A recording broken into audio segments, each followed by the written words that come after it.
Nobody will notice that. So Leah and I are heading out to the coast. So what we're going to do is just put tape there because that's not, you know, rednecky in the least. And but listen,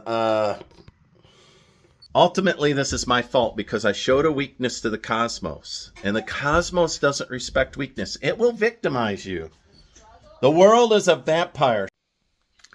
Well, hey, this is Steve at Thousand Year Homes. Welcome aboard, everybody. So what am I doing here? I'm building an off-grid house, right? And by off-grid, I don't mean that I'm on some mystical island thousands of miles away. It means that I have my own water, my own power. I'm running on solar, yada, yada, yada. So it's, but it is a little bit distance from any major city. I've got a little town of Smithville and Flatonia nearby. But it's definitely rural. All right. So, but if you are an off-grid builder or you just like watching somebody build, I'm the man for you. Last night, it got cold here in Texas. Maybe even hit 32 in my neck. Monday, it's saying that it's going to be down to 18. But fortunately, I'm running to the coast and going to hide from the cold as well as any icy roads. Very scary stuff. So, but I did get the insulation stuffed in there last night before it got too cold. Let me rotate. So today's task will be to put in drywall into each one of these little ceiling spots that have insulation in them. There's uninsulated. I stopped there because I have to, that's a transition point from one ceiling to another. It's got a high spot, a low spot. I got to put some furring strips in there. I don't know what I'm going to do over here yet. We'll let the drywall decide for me. How about that? Alrighty, so, and it's been a while since I've been able to find a Greenboard, but I've got Greenboard for the bathroom, so we'll do that. All right, when you start with drywall, just get a new blade and your drywall knife. It'll make things easier for you. So the trick to it, you push it down a little bit, then it'll slide out. Just put a new blade in your knife if you're doing drywall work. Your fingers will thank you, and your cuts will be a little better, so.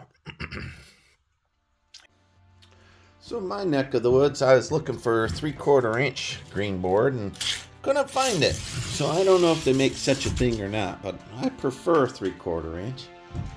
It gives more structural rigidity, and because I'm using timbers and there's a little oddness there, it also doesn't conform as easy to the oddness. It makes it look more level and smooth, so. But I wanted mold resistant in the bathroom. So, you know, I don't know. I went with 1/2 inch. I could double it up if I was in a house and worried about noises from a bathroom. They make an adhesive that you glue between 2 1/2 inch sheets. Leaves a little air gap in there that deadens the noise. And I mean, it really helps drop the decibels, like if you have a music room or something. That's not what I'm doing here, but what I've done is I've swept the floor. And I'm going to go ahead and put my drywall down. I'll take measurements. I'll take measurements of that ceiling, and I'll start right there. I have the Harbor Freight drywall lift, and I'll muscle that in. I'll cut it all like a 1/2 inch short so I can stagger it around. Now I don't know what it's going to do in that corner, but you see, last time I just had it lay, but we'll find out. All right, so you could see that this isn't going to quite fit. There's going to be a lot of muscling in here, and also I have to be careful of the windows. If I was doing this at somebody else's house, I would definitely put something in front of the windows, but if I break it, I buy it. So I'm going to do that. So I think what I'll do is take that corner and muscle it up into the alcove, and then I can crank that up, and it'll be a little short of the ceiling since this is a high cube, which is what, 9.6 I think, and the jack stops about 8.6, so I'm a little short when all's been said and done. I block it up with 2x4s is what I do. But let me, I'm going to let you watch that real time, so you see what the struggle's like doing it my way. And then you can decide how you want to do it. A lot of people, the ceiling's the hardest part, right? Because you're in a weird spot, but it's also the most awkward spot.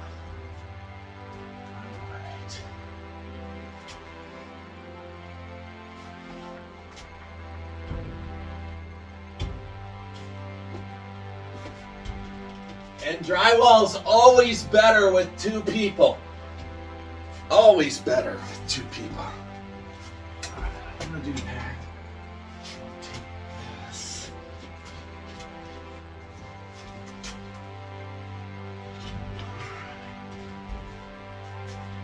There's all these barriers I have to success.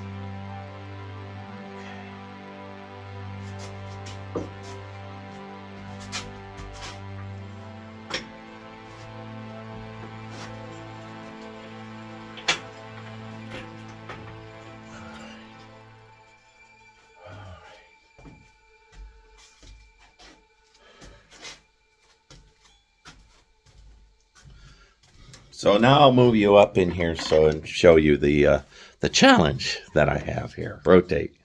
All right, so sticking this in after the fact. So I have a 6x6 beam there that I have to come around, and the drywall needs to go into that.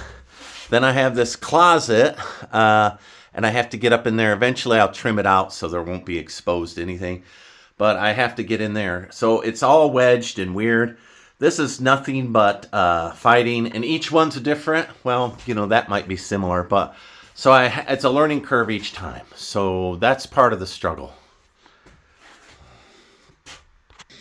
Yours could be a lot easier if you weren't, you know, doing built-in closets and it was just you did it all at once.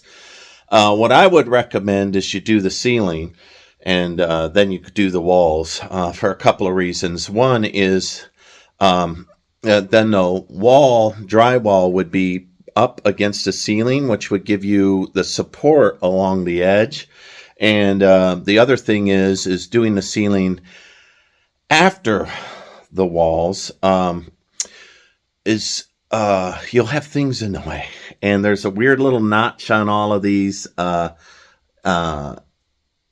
containers where the support I-beams are, right? It sticks out a little more, and that's the struggle. And so I'll do the ceilings first and then figure out how you'll do drywall if you're going to drywall inside your house. And my method will probably not have any chance of mold, but I have seen people do mold in their shipping container homes. So you know, keep it dry, bone dry, and avoid container sweat. All right, everybody does love my exposed beams and drywall, and once it's painted, it'll be stunning. So I'm hoping some people who want to build in a Southwest Mission style adopt this. And certainly the art of making adobe bricks is, you know, it's all commercial. So here's an opportunity for people to still make from their own ground the earth bag and still do an adobe style house, but have a modern skeleton that's holding it all together. So let's take a look at what I did here. All right, so you see that the beam, right, is got a depth to it because I'm doing recessed beams. So what I do is I then, when I get close, I got blocks in here, and it's actually very, very close to the screw height. So I'll start screwing these in, and I'll work my way towards the end, which actually has kind of a curve to it. Now this part here, I haven't decided how I'm going to do it. In other spots, I went ahead and took a decorative cedar furring strip and put it in with glue and just glued it into the post and to the drywall. I might do the same thing again. We'll see. But what I need to do is write the word light here before I forget where the light is, right? So let me get that written in there. All right. So right about here, can light. All right. And, you know, I had the, so I know where that is. And then you'll see that I put electrical tape on the lights that's dangling through the insulation. So I should be able to reach up in there and fish around and find the tape and bring the cable out and then put the control box as well as the can light up. So, and that's how I did it in that office. It worked just fine. So from this point forward, it's just rinse and repeat. I'll measure each one of the bays. I'll fight the drywall up, but I know I've got the right length now, and I'll fight the drywall up. If there's a weirdness somewhere, a knot or something, I'll cut it out and push it up and block it up and then screw it. So in the bathroom, I went ahead and bought stainless steel screws, and that's to keep the plaster from sweating down through the years and making little rust spots. And I recommend in a bathroom that you use stainless steel. So I had black stainless steel that I got from Amazon, but at my local lumber yard, you got to buy what you got. And so I have not really drywall screws, but they look almost like drywall screws. The heads are similar profile. So I'll be using those, and they're stainless steel. So all right. So I just bought stainless screws. Now, they won't go in as fast as regular drywall screws, but I won't be worried about them sweating rust spots in the roof down through the air. So I'm happier with that solution, but you do you. Now, when you do drywall, I marked, you could see where I marked the cross members, so I know where the cross members are. But I'm probably going to wedge these up a little bit more. If I ran drywall screws right through there and it was under a lot of tension, it would crack the piece right there. So you want to work as fastly and smoothly as you can with drywall screws, and you don't want to centralize your load across just one piece, because then you'll end up with a broken piece of drywall. It'll pull through. The heads will pull through, and you'll have a mess.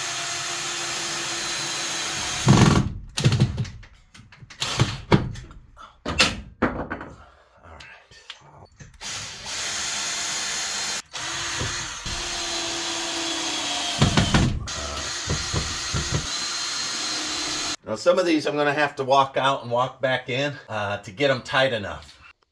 All right, so I have an old bit in my screw gun, and that's causing me some problems. But so I distributed the load.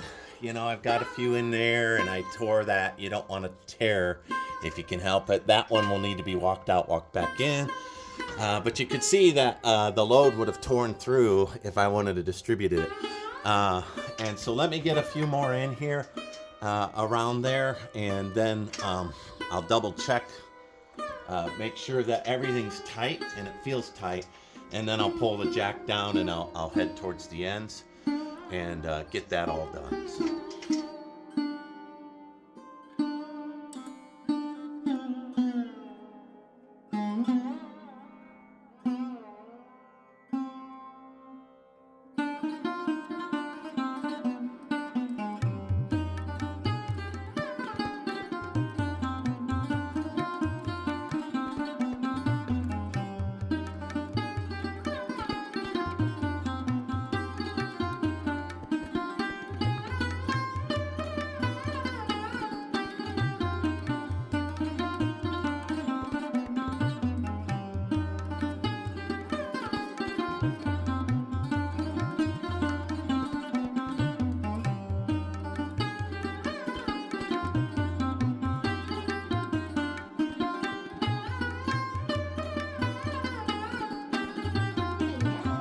Yeah. So Leah showed up just in time to watch me say every swear word at the top of my lungs on the universe. She has impeccable timing at that. But here, remember earlier in the video I said, no, what are you doing? We need it from the outside. Oh. Anyway. We're going to put stuff on the inside too? I don't know. So remember I said that I cut those half-inch short on either side, so it just go up, and an inch short that way. It still effed me in the ooh-hoo. I don't know if that's YouTubeable.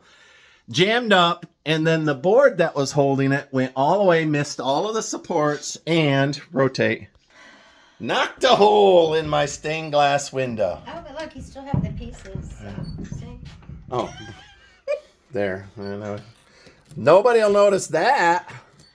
So Leah and I are heading out to the coast, so what we're going to do is just put tape there, because that's not, rednecky in the least. And but listen, Ultimately, this is my fault because I showed a weakness to the cosmos. And the cosmos doesn't respect weakness. It will victimize you. The world is a vampire. She's wearing a shirt that says the struggle's real. I just put up a video without knowing that says the struggle's real. But you know what? The stop motion camera, thank goodness, you'll see me have a legitimate rage storm over this. But look at Leah save me. And she's one of the few people that wisely just lets me process. Anyway, I bought these. These are not antique. I bought them on Amazon simply so I could break them out and get replacements. So I'll buy another one of those, and maybe I'll end up cutting this in half and giving it to Leah as a sun catcher. How about that?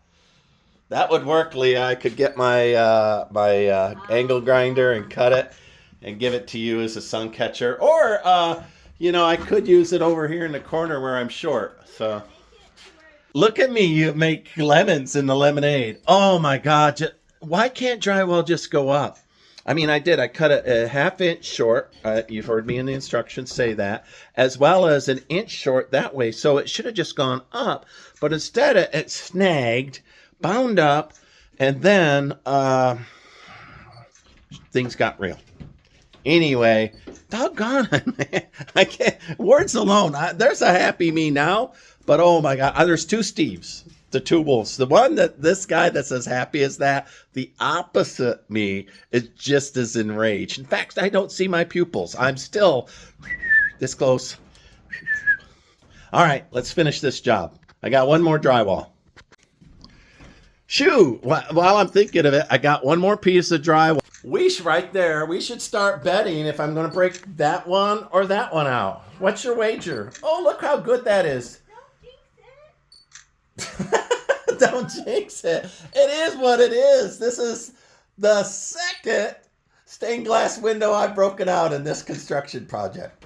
All right, I started this around 10. It's now 3, so that's 5 hours for me to hang 3 strips of drywall in the ceiling. The night before, I spent 4 or 5 hours doing insulation. So everything takes longer than it looks. But listen, once it's done, it's done.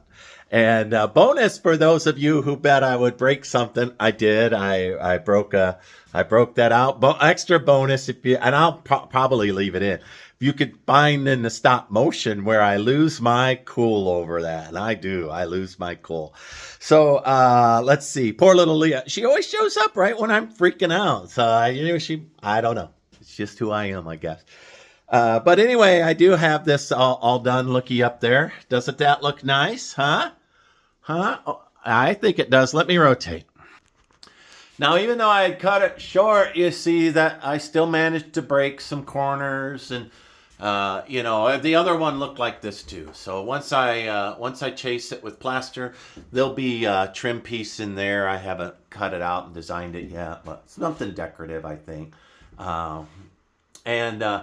So it's all up in there. There'll be a little furring piece of molding in there holding all those in place. I figured out what I'm doing. Greenboard. I have this to do, and I have this section to do, and this wall to do, and then I'll be done with the bathroom area. I'll design these walls out of these, and then I'll head into the bedroom, which there it is, the bedroom. So, good bit of work. I'm pretty tired. Neither of us have had lunch. Going to take Leah out to brunch, early dinner. I don't know. We're both hungry. All right. Like, subscribe, follow me along. Bye.